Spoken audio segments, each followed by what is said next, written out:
Yep. Cougs are back from a tough road trip, and we're looking forward to getting back on track here for our next game this Friday night against Saturday night against number 2 USC. Coach, this is the first time this season, obviously, that the team has had to experience defeat. Where is the group at mentally and emotionally right now heading into a big match? Well, I guess we'll find out moving forward here. I mean, tough weekend. But I can't see, other than the actual result, you look at Thursday's game, we gave up a goal in the first minute, and we're caught chasing the game. But, we had 30-some shots on goal, hit the crossbar 4 times. The ball just didn't roll our way that day. It was one of the most bizarre games I've probably been through. And I have no problem saying we lost the game because they outcompeted us, but we were the better team that day. So we took our lumps for that. And then Sunday was just a Sunday soccer. Neither team really had traded punches or really had any opportunities all day. It's just a Sunday soccer, wet conditions, and unfortunately for us, they got one in overtime there. I'm not asking you to criticize the officials by any means, but obviously there were some questionable calls on the goal line there in the Colorado match. Is there any goal line technology or other technology you might want to see added to the collegiate soccer game to improve it? Well, in some conferences they do have, the Big Ten they do. So it's something I think the Pac-12 will have to look forward to, hopefully in our meetings in the wintertime, and hopefully discuss and bring this topic up for sure. And then, obviously, you had to play behind against Colorado, but like you said, 30-some shots. Are you concerned about the team starting off slow at all, or is it just one of those fluke things, again, like you said, in that match? No, I mean, shoot, look at the road wins we've had this year. It's a tough place to play. No excuses, we got beat. But the reality is, it was tough to swallow because we were the better team. We know it and they know it. And but we lost the game, and now we got to move forward. No issues with the defense again, though. Great play from Rachel, especially there in that Utah game. Is that a building block you can use heading into a game against USC, who's a very talented offensive team? Yeah, I mean, I think every position is always open, whether it's goalkeeper or anywhere on the field. I mean, when you lose a game or two, you got to reevaluate your program and yourself and your staff and your players. And but I would say, yeah, Rachel had a great game again on Sunday. I think our defense was fantastic on Sunday. I mean, they really 1 or 2 shots they had on goal. But we didn't get the result. So we'll take a deeper look at where we're at right now. And then obviously all of the sentiment goes away if you get a big win against USC this Sunday. Is that really what you're looking forward to here now? Just a chance to immediately reset that and get probably the biggest win of your season? Yeah, I mean, obviously USC's, if not the best, one of the best teams in America right now. But we go out to each game expecting to win. That's our motto here. And, yeah, we want to get back on track. It could be USC or it could be someone right, next door. But our goal was to go out and play our best soccer and hopefully get this result.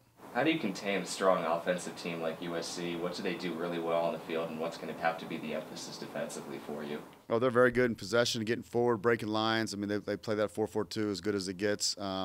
They got some strong attackers, both from the width and up front. And forwards, I mean, they're well balanced. And I think they have one of the better goalkeepers out there, too, which sets them up for success. So we got our work cut out. We'll have a plan like we do every game, and we look forward to it. And then Kidani and Jason, obviously they coached here for a couple of years, really helped lay the foundation in place for this program. But just because of that, the connection that they have with Washington State, does that give you and this team any extra motivation or chip on your shoulder?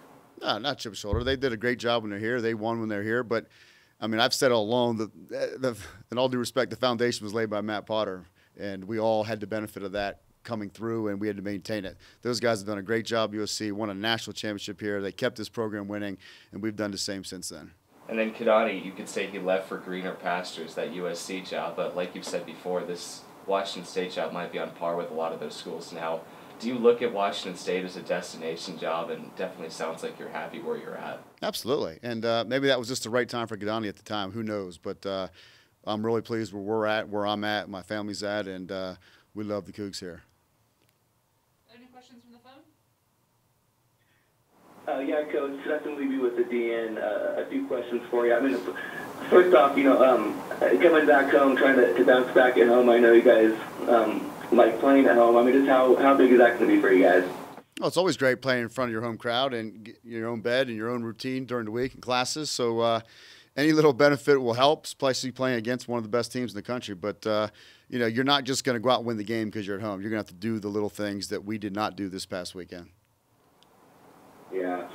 And, I know this past week, it's kind of hard to put this past weekend aside, obviously, since it's the most recent, but I did kind of want to look at the season as a whole real quick, especially that, the undefeated start you guys had. I mean, what was kind of that biggest difference, been the biggest difference for you guys this season, maybe compared to last season, and how, just how are you guys able to get off to such a big start?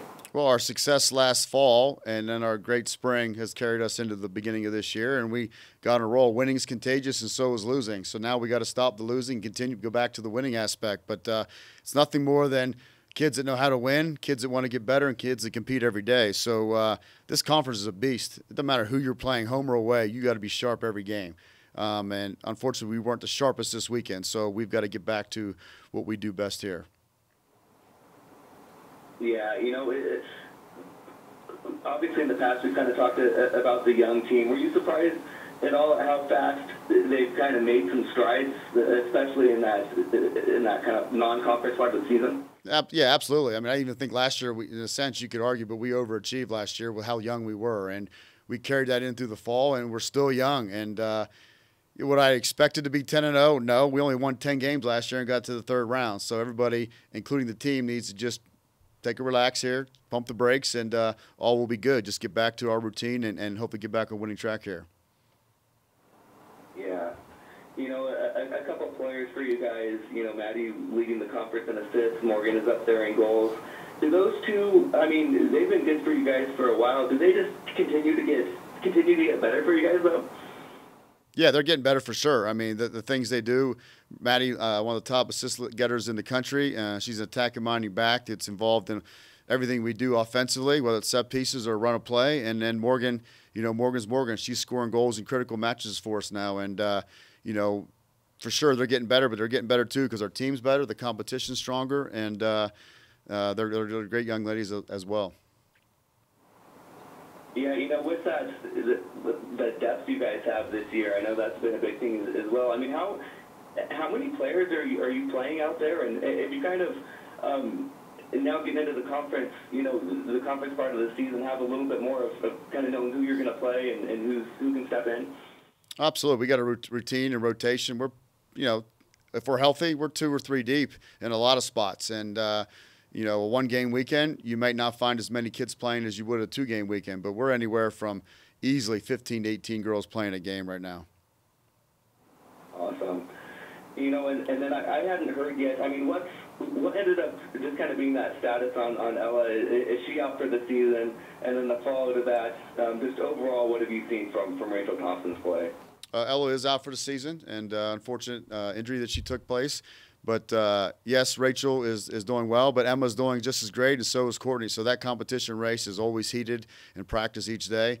Rachel's had the benefit of a couple wins, and now, we had a couple losses here. So we'll keep moving forward and see who the right fit is here. Yeah, what ended up being the injury for Ella? We don't talk real about injuries now. It's something that'll be taken care of, and she'll be back next fall ready to go. All right, Coach. I think that's all from me. Thank you. Appreciate it. Thanks, Coach. Just one last question. Saturday is the annual Wear Pink game. What is the importance of that to you? Oh, it's a huge game for our team, and we take pride in Breast Cancer Awareness Month, and our group is some players have dealt with it internally with some family members. It's a big deal to us, the community. It's a national organization, obviously, and our girls were great last year on this day that we think of a lot of people. So hopefully we can do it again, but we'll be ready to go.